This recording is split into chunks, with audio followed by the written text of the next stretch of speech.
வணக்கம் நேர்களே. ஐரோப்பிய செய்திகளின் மதிய நேர செய்திகள். முதலில் தலைப்புச் செய்திகள்.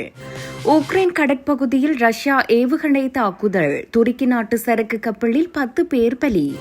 சர்வதேச விமானங்களுக்கு கார்பன் விலை. ஐநாவின் திட்டத்தால் அமெரிக்கா கவலை. 3ஆம் உலகப் போர் எச்சரிக்கை. 3 நாடுகள் மீது பாரிய படையெடுப்புக்கு திட்டமிடும் ரஷ்யா. அமெரிக்க ஈரான் போர் அச்சம். ஐரோப்பாவில் கடுமையாக உயர்ந்த எரிவாயு விலை. தீவிரமடையும் வெயில் தாக்கம். ஸ்பெயின் மற்றும் பிரான்சில் காட்டுத்தீ பரவல்.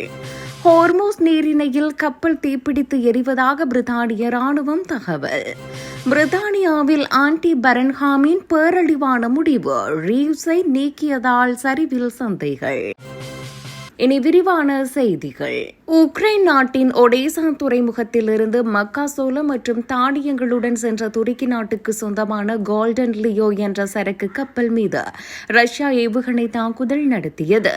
கினியா பிசாவோ கொடியுடன் சென்ற இக்கப்பல் மீது ரஷ்யா 3 குரூஸ் ஏவுகணைகளை வீசியதால் அது கடுமையாக சேதமடைந்து கப்பலில் தீப்பிடித்தது. இந்த கொடூர தாக்குதலில் ஒரு உக்ரைனிய துறைமுக வழிகாட்டி உட்பட 9 வெளிநாட்டு மாலுமிகள் என மொத்தமாக 10 பேர் உயிரிழந்தனர். இந்த தாக்குதலில் படுகாயமடைந்த மேலும் 8 மாலுமிகள் உக்ரைன் மீட்புக் குழுவினரால் மீட்கப்பட்டு ஒடேசா மருத்துவமனைகளில் அனுமதிக்கப்பட்டனர். இது சர்வதேச கடல்வழி வணிகத்தையும் அப்பாவி பொதுமக்களையும் குறிவைத்து ரஷ்யா நடத்திய மற்றொரு போர் மற்றும் பயங்கரவாத செயல் என்று உக்ரைன் கடுமையாக கண்டித்துள்ளது. உக்ரைன் மற்றும் ரஷ்யா இடையேயான மோதல் காரணமாக கருங்கடல் பகுதியில் பொதுமக்கள் மற்றும் வணிக கப்பலின் பாதுகாப்பு கேள்விக்குறியாகியுள்ளது. சர்வதேச விமானங்களுக்கு கார்பன் விலை. ஐநாவின் திட்டத்தால் அமெரிக்கா கவலை. சர்வதேச விமானங்களுக்கு கார்பன் வரி விதிக்கும் ஐரோப்பிய ஒன்றியத்தின் புதிய திட்டத்திற்கு அமெரிக்கா கடும் கவலை தெரிவித்துள்ளது. ஐரோப்பிய ஒன்றியத்தின் இந்த உமிழ்வு வர்த்தக முறை விரிவாக்கம் குறித்து அமெரிக்க போக்குவரத்து துறை தனது எதிர்ப்பை வெளிப்படுத்தியுள்ளது. ஐரோப்பாவில் இருந்து புறப்பட்டு 5000 கிலோமீட்டர் தூரத்திற்குள் தரையிறங்கும் சர்வதேச விமானங்களுக்கு இந்த கார்பன் கட்டணத்தை விதிக்க ஐரோப்பிய ஆணையம் திட்டமிட்டுள்ளது.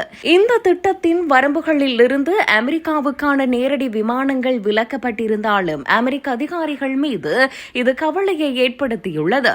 அமெரிக்க வணிகர்கள் மற்றும் நுகர்வோரை பாதுகாக்க தேவையான அனைத்து நடவடிக்கைகளையும் எடுக்கப் போவதாக அமெரிக்க போக்குவரத்து துறை எச்சரித்துள்ளது.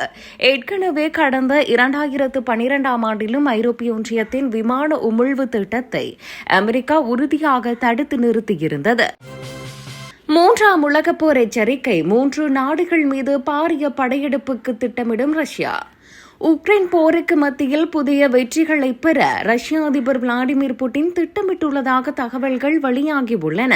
அதற்கமைய ரஷ்யா 3 நாடுகள் மீது பெரிய அளவிலான படையெடுப்புக்கு திட்டமிட்டு வருவதாக பகீர் தகவல்கள் வெளியாகி உலக நாடுகளை அதிர்ச்சிக்குள்ளாகியுள்ளன. இந்த அதிரடி திட்டம் நிறைவேறினால் அது உலகளாவிய மோதலாக, அதாவது 3ஆம் உலகப் போராக வெடிக்கக்கூடும் என பாதுகாப்பு வல்லுநர்கள் கடும் எச்சரிக்கை விடுத்துள்ளனர். உக்ரைன் போரை தாண்டி தனது ஆக்கிரமிப்பு எல்லையை விரிவுபடுத்த ரஷ்யா காய் நகர்த்தி வருவதாக தகவல்கள் தெரிவிக்கின்றன. ஐரோப்பிய பிராந்தியத்தில் பாதுகாப்பை உறுதி செய்ய கோரி நேட்டோ கூட்டமைப்பு நாடுகளும் இந்த சூழ்நிலையை மிகவும் தீவிரமாக கண்காணித்து வருகின்றன. அண்டை நாடுகளின் இறையாண்மைக்கு ஏற்பட்டுள்ள இந்த ஆபத்து சர்வதேச அரசியலில் பெரும் பதற்றத்தையும் அச்சத்தையும் உருவாக்கியுள்ளது. ரஷ்யாவின் இந்த அபாயகரமான நகர்வுகளை தடுத்து நிறுத்த மேற்கு நாடுகளும் சர்வதேச அமைப்புகளும் தீவிரமான ராஜதந்திர முயற்சிகளில் ஈடுபட்டுள்ளன. அமெரிக்கா ஈரான் போர் அச்சம். ஐரோப்பாவில் கடுமையாக உயர்ந்த எரிவாயு விலை. அமெரிக்கா ஈரான் இடையே போர் மூழக்கூடும் என்ற அச்சத்தால் ஐரோப்பாவில் எரிவாயு விலை திடீரென உயர்ந்துள்ளது. வர இருக்கும் குளிர்காலத்தில் எரிவாயு பற்றாக்குறை ஏற்படும் என்ற பீதி ஐரோப்பிய சந்தைகளில் எதிரொலிக்க தொடங்கியுள்ளது. மத்திய கிழக்கின் பதற்றமான சூழல் காரணமாக உலகளாவிய எரிசக்தி விநியோகம் கடுமையாக பாதிக்கப்படும் அபாயம் ஏற்பட்டுள்ளது. இந்த விலை உயர்வு ஐரோப்பிய நாடுகளுக்கு பெரும் பொருளாதார சுமையையும் பணவீக்க சிக்கலையும் உருவாக்கும் என அஞ்சப்படுகிறது. எரிசக்தி தேவையை பூர்த்தி செய்ய மாற்று வழிகளை தேடும் கட்டாயத்திற்கு ஐரோப்பிய நாடுகள் தள்ளப்பட்டுள்ளன. நிலைமையை கண்காணித்து வரும் ஐரோப்பிய சந்தை வல்லுநர்கள் மத்திய கிழக்கு மோதல்கள் மேலும் தீவிரமடைந்தால் விலை இன்னும் உயரக்கூடும் என எச்சரித்துள்ளனர். எரிசக்தி பாதுகாப்பை உறுதிப்படுத்த அவசர கால நடவடிக்கைகளை மேற்கொள்வது குறித்து ஐரோப்பிய யூனியன் தீவிரமாக ஆலோசித்து வருகிறது. தீவிரமடையும் வெயில் தாக்கம். ஸ்பெயின் மற்றும் பிரான்சில் காட்டுத் தீ பரவல். தெற்கு ஐரோப்பாவை வாட்டி வதைக்கும் கடுமையான வெப்ப அலையால் ஸ்பெயின் மற்றும் பிரான்ஸ் ஆகிய நாடுகளில் காட்டு தீ பரவி வருகிறது. தாங்க முடியாத வெயில் மற்றும் வறண்ட வானிலை காரணமாக காடுகளில் பற்றிய தீ மளமளவென அருகில் உள்ள பகுதிகளுக்கும் பரவி வருகிறது. இந்த காட்டு தீயை கட்டுப்படுத்தவும் பொதுமக்களை பாதுகாக்கவும் நூற்றுக்கணக்கான தீயணைப்பு வீரர்கள் தீவிரமாக போராடி வருகின்றனர். பல பகுதிகளில் உள்ள மக்கள் அவசரமாக பாதுகாப்பான இடங்களுக்கு வெளியேற்றப்பட்டு முகாம்களில் தங்க வைக்கப்பட்டுள்ளனர். அதிகரித்து வரும் வெப்பநிலை காரணமாக தீயணைப்பு பணிகளில் கடும் தாமதமும் சிரமமும் ஏற்பட்டுள்ளதாக அதிகாரிகள் கவலை தெரிவித்துள்ளனர். காலநிலை மாற்றத்தின் எதிரொலியாக ஐரோப்பிய நாடுகளில் இந்த கோடை காலத்தில் காட்டுத்தீ சம்பவங்கள் ஆபத்தான அளவில் அதிகரித்து வருவது குறிப்பிடத்தக்கது. ஹோர்முஸ் நீரிணையில் கப்பல் தீப்பிடித்து எரிவதாக பிரித்தானிய ராணுவம் தகவல். மூலோபாய முக்கியத்துவம் வாய்ந்த ஹோர்முஸ் நீரிணை பகுதியில் வணிக கப்பல் ஒன்று தீப்பிடித்து எரிவதாக பிரித்தானிய ராணுவத்தின் கடல்சார் வர்த்தக அமைப்பு தெரிவித்துள்ளது. இப்பகுதியில் சென்று கொண்டிருந்த கப்பல் மீது திடீரென தீ விபத்து ஏற்பட்டுள்ளதை உறுதிப்படுத்தியுள்ள அதிகாரிகள் இதுகுறித்து விரிவான விசாரணை நடத்தி வருகின்றனர். சம்பவ இடத்திற்கு அருகிலுள்ள கப்பல்களும் கடல்சார் பாதுகாப்பு பணியாளர்களும் உஷார்படுத்தப்பட்டு நிலைமை தீவிரமாக கண்காணிக்கப்பட்டு வருகிறது. இந்த தீ விபத்துக்கான காரணம் என்ன என்பது உடனடியாக தெரிய வரவில்லை என்றாலும் இப்பகுதியில் நிலவும் பதற்றமான சூழல் இதற்கு காரணமாக இருக்கலாமா என்ற சந்தேகம் எழுந்துள்ளது. உலகளாவிய எண்ணெய் மற்றும் சரக்கு விநியோகத்துக்கு மிகவும் முக்கியமான இந்த நீரிணையில் ஏற்பட்டிருக்கின்ற இந்த சம்பவம் சர்வதேச அளவில் பெரும் பரபரப்பை ஏற்படுத்தியுள்ளது.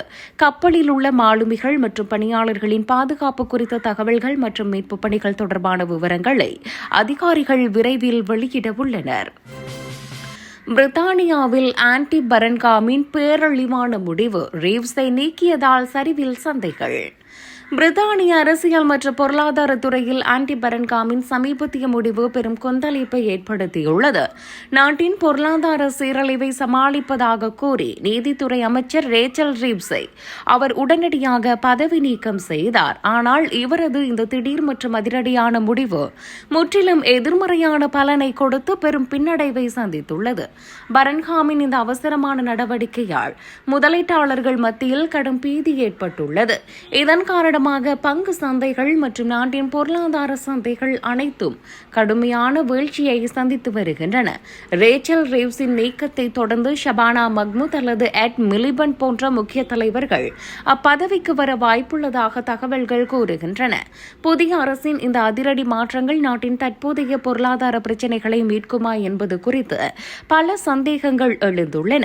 இந்த விவகாரத்தால் ஆன்டி பரன்காமின் அரசியல் எதிர்காலம் மற்றும் அரசின் ஸ்திரத்தன்மை கேள்விக்குறியாகியுள்ளதாக பொருளாதார நிபுணர்கள் எச்சரித்துள்ளனர்.